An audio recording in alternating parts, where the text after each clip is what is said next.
Corona काल में मरीज निजी अस्पतालों की मुनाफाखोरी का शिकार हो रहे हैं। आए दिन इस तरह की खबरें सामने आती रहती हैं। हालांकि सरकार भी दम भरती है कि निजी अस्पतालों की लूट पर वो कार्रवाई भी कर रही है, लेकिन ऐसा होता तो नहीं दिख रहा।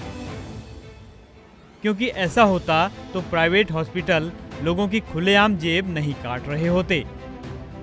यूं तो प्राइवेट हॉस्पिटल मुनाफा कमाने के लिए ही खोले जाते हैं, लेकिन कई बार ये अस्पताल मानवता को भूलकर तय मानकों को भी पार कर देते हैं। इन्हीं हालात में दिक्कतें शुरू हो जाती हैं। देहरादून में ऐसे कई हॉस्पिटलों की मनमानी सामने आ चुकी है, लेकिन बेलगाम होते अस्पतालों के सामने सरकार शीर्षासन करती दिखाई देती है। हालात ये हैं कि अस्पतालों से खौफ खाई सरकार महामारी के इस दौर में कार्रवाई करने से भी बच रही है। तभी तो इन हॉस्पिटलों के हौसले लगातार बढ़ते जा रहे हैं। ये दर्द किसी एक का नहीं, बल्कि कई मरीजों और उनके तीमारदारों का है। सबसे ज्यादा लूट खसोट तो दवाइयों के नाम पर हो रही है। हॉस्पिटल में दवाइयाँ काफी महंगी मिल रही हैं। ऐसे में मरीजों के तीमारदार बाहर से दवाई लाने को मजबूर हैं। पीपीई किट के नाम पर मुनाफाखोरी जारी है। जो पीपीई किट बाहर से 250 रुपये की मिल रही है, उसे हॉस्पिटल 800 से 1000 रुपये में दे रहे हैं। ऐसे में अंदाजा लगाया जा सकता है कि प्राइवेट हॉस्पिटलों की मनमानी कितनी डराने वाली है। यहाँ का जो हमने देखा सिस्टम बहुत गंदा सिस्टम है, जो भी हॉस्पिटल का है। जो दवाई हमें बाहर सस्ते मिलती है, यहाँ पर उसके दाम बढ़े। सब दवाई के दाम बहुत ज़्यादा ही एक्सीड है। मतलब अच्छा, अभी आप पीपीई किट लेके आ रहे हैं, क्या रेट मिल रहा है बाहर और अंदर? 250 और अंदर मिल रहा है 800। अच्छा, आप थोड़ा सा मुझे ये बताइए कि कितने दिन आपका पेशेंट यहाँ पर और कितना पैसा आपका लग चुका है? मैंने दवाई तो मैंने कैश में ली है सर। दवाई के हो गए 80,000, दवाई के 80,000 चले गए।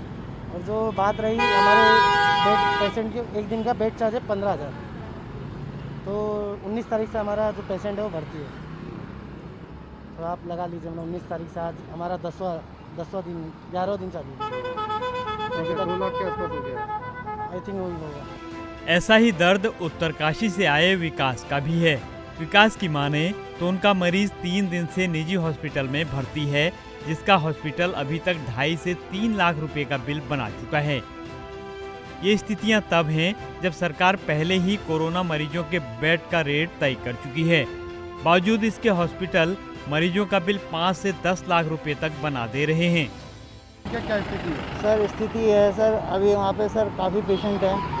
तो सर अभी तो सर जैसे मैं हूँ सर, मेरे को 3 दिन हुए हैं, तो मेरे मतलब अभी मतलब 2.5-3 लाख रुपए लगे हैं सर। जो 15 दिन से हैं, 20 दिन से हैं सर, किसी के 25 लाख लग गए, किसी के 30 लाख लग गए, किसी के 40 लाख लग गए।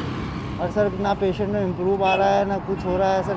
4 दिन से सिर्फ हमें ये बोल रहे हैं क्रिटिकल है, क्रिटिकल है। अच्छा, मुझे बताओ कि पीपीई किट क्या ले जा रहे हो आप? सर ये पीपी किट सर अभी डॉक्टर ने बुलाया अंदर मरीज़ को देखने के लिए कि शिफ्ट करना है, क्या करना है। मतलब एक मामूली सी दवाई भी ले रहे थे सर। अब लगा लो सर पर डे दवाई, ये पता नहीं क्या, मेरे को तो समझ नहीं आया सर अभी तक। नहीं, मुझे आप ये बताओ कि ये पीपीई किट कितने का मिल रहा है बाहर, अंदर कितने का मिल रहा है, कितना अंतर है? सर डिफरेंस सर वही है सर, ये यहाँ पे 250 रुपये का है सर, अंदर से ये 850 रुपये का दे रहे हैं सर सेम पीपी किट। हमारे पूरे गाँव में कोई गवर्नमेंट जॉब वाला नहीं है, क्योंकि सब खेती पर निर्भर है, एप्पल के उस पर निर्भर हैं, और क्या बोलते हैं सर, यात्रा पर निर्भर हैं। प्राइवेट हॉस्पिटलों ने कोरोना को लूट का अवसर बना दिया है। यही कारण है कि कोई जांच के नाम पर मनमाने पैसे वसूल रहा है, तो कोई एक्स्ट्रा चार्ज कहकर मरीजों की जेब पर डाका डाल रहा है। हालांकि सरकार अभी भी दावे कर रही है कि उसने प्राइवेट हॉस्पिटलों पर लगाम कस रखी है। ये बात अलग है कि वो निजी अस्पताल बेलगाम ही दिखाई दे रहे हैं। प्राइवेट हॉस्पिटलों के इस रूप के आगे सरकार भी नतमस्तक होती दिख रही है। यही कारण है कि ऐसी शिकायतों के बाद भी सरकार सिर्फ अस्पतालों के खिलाफ मुंहजुबानी कार्रवाई करने का ही दम भर रही है। असल में कोई कार्रवाई नहीं की जा रही है। ऐसे में सबसे बड़ी समस्या उन गरीबों के सामने आ रही है जो प्राइवेट हॉस्पिटलों की मनमानी झेल नहीं पाते और सरकारी हॉस्पिटलों में उन्हें इलाज नहीं मिल पाता। ऐसी परिस्थितियों में गरीब जाए तो कहां जाए। देहरादून से ईटीवी भारत के लिए नवीन उनियाल की रिपोर्ट।